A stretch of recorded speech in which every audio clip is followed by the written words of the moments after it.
नमस्कार, आप देख रहे हैं न्यूज आपका। आखिरकार 10 लाख का इनामी उग्रवादी पप्पू लोहरा मारा जा चुका है। प्रतिबंधित उग्रवादी संगठन जेजेएमपी का वो प्रमुख था और पुलिस को काफी लंबे समय से उसकी तलाश थी और पुलिस के लिए सिरदर्द बना हुआ था, लेकिन आखिरकार पुलिस के ही हाथों आज वो मारा जा चुका है।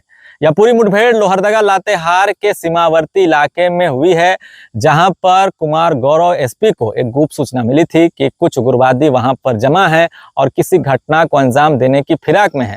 उसी के मद्देनजर एक ज्वाइंट टीम बनाकर देखिए इन जवानों के द्वारा ऑपरेशन लॉन्च किया गया था और ये जब जवान जंगल में दाखिल हो रहे थे, उसी वक्त उग्रवादियों के तरफ से पहले गोलीबारी शुरू की गई।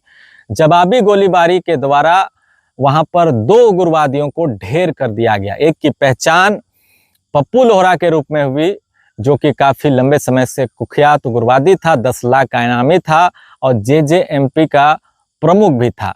और दूसरे उग्रवादी की पहचान प्रशांत लोहरा के रूप में हुई है। उसके बारे में भी बताया जा रहा है कि 5 लाख का इनाम घोषित था। वहीं तीसरे उग्रवादी की आप तस्वीर को देख सकते हैं, जिसका नाम बताया जा रहा है कि आशीष कुमार है। उसके पैरों में गोली लगी है और वहां पर सुरक्षा बल के जवान पहुंचे और उसका पट्टी बांधकर इलाज भी किया और फिर जंगल से निकालकर उसे अस्पताल में भर्ती भी कर दिया गया है। तो देखिए, ये वही जवान है जिन्होंने अपना शौर्य और पराक्रम दिखाते हुए आज 10 लाख इनामी कुख्यात उग्रवादी पप्पू लोहरा समेत उसका जो एक साथी था उसे भी ढेर कर दिया है। आपको बता दें कि इस पूरे मुठभेड़ में और एक जवान जो है सुरक्षाकर्मी का घायल हुआ। देखिए तस्वीर के माध्यम से, उसका भी अभी इलाज चल रहा है। आपको बता दें कि पप्पू लोहरा काफी कम उम्र थी उस वक्त, वो भाकपा माओवादी संगठन में शामिल हो गया था और फिर धीरे धीरे संगठन में सक्रिय होने लगा था। उसी वक्त साल 2006 और 7 के बीच में उस इलाके का भाकपा माओवादी संगठन का जो कमांडर था, जिसका नाम संजय यादव था, उसने भाकपा माओवादी संगठन से एक तरह से कहें तो नाता तोड़कर एक नया संगठन की स्थापना की, जिसका नाम था जेजेएमपी। संजय यादव के बाद इस संगठन की पूरी कमान इसी उग्रवादी के हाथों थी और इस उग्रवादी के द्वारा उन इलाकों में इसका विस्तार काफी तेजी से किया जा रहा था। देखते इस संगठन में बताया जाता है 150 से 200 लोग जुड़ गए थे।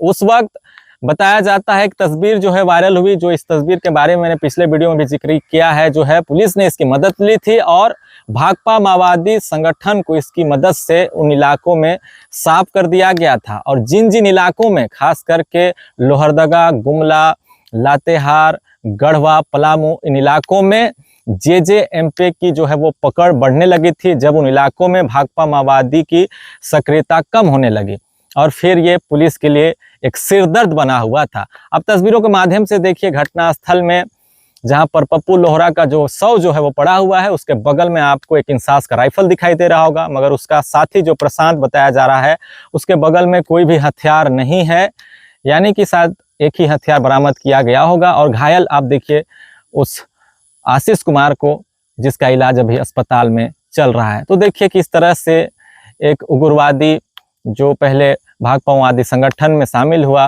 पुलिस की मदद उसने की और पुलिस की मदद से उसने भाकपा माओवादी संगठन को उस इलाके से भगा दिया और फिर उसी ने उन इलाकों में जेजेएमपी नाम का संगठन में प्रमुख बनकर काफ़ी ज़्यादा उत्पात मचाया। उसके द्वारा कई बड़े घटनाओं को वहां पर अंजाम दिया गया, कई निर्दोष लोगों की हत्याएं की गई। लगातार उन इलाकों में लाखों रुपये के वो लेवी वसूल रहा था, क्योंकि उसे एक्सपीरियंस था, काफ़ी लंबे समय से उग्रवादी संगठन में जुड़ा हुआ था, जिसके वजह से उसे काफ़ी कम समस्या हुई और काफ़ी कम ही समय में, एक तरह से कहें तो गढ़वा, पलामू, लातेहार और उसके सटे इलाकों में अपनी सक्रियता वो लगातार बढ़ा रहा था। जेजेएमपी के पूर्व में कई जो नक्सली हैं, उग्रवादी, उन्होंने आत्मसमर्पण कर दिया है और एक समय में ये भी मीडिया रिपोर्ट में सामने आया था कि ये जो उग्रवादी है ये भी कुछ वरीय अधिकारियों के संपर्क में था और वो आत्मसमर्पण करने वाला था, मगर देखिए वो आत्मसमर्पण नहीं किया और आखिरकार आज पुलिस के हाथों ही मारा जा चुका है।